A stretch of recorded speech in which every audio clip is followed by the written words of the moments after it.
Well, I think the prospect of a Supreme Court with a 5-seat majority liberal could have potentially far-reaching effects on small business, on big business, on any kind of business broadly understood, because you look at the kinds of decisions that we've seen come down from this court where they've been relatively evenly divided. I say it's not really a 5-4 court so much as it's a 4-4-1 court. And you've seen some decisions come down that have been, I would say, hospitable to businesses, and others that have been less so. And if you change that dynamic, it, I think, has the potential to have dramatic and far-reaching consequences going forward. When you have hundreds of thousands of pages of regulations that nobody could possibly keep track of, including the regulators themselves, how do you even know whether you're potentially violating the law or not? And then you look at what the Obama administration has done, I would argue, post-2014, when the president made his declaration about the pen and the phone.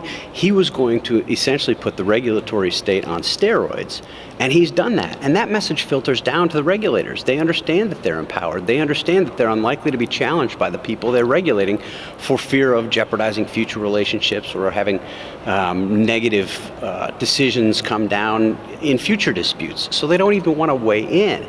That's no environment for business in this country. I think I would go so far as to call it un-American. The best argument for small businesses is hang in there. Things are bound to get better, in part, in my view, because things can't get a lot worse. I mean, we should be careful saying that, because sometimes you say that and then they do.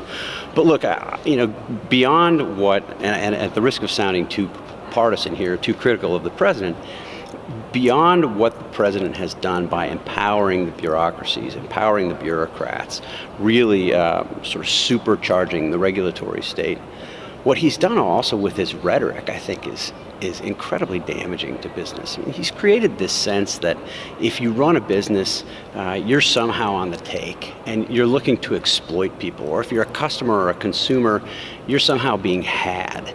That's not the way we think of business in America. I mean, business is, it's a cliche, but business is the engine of the American economy, small business in particular.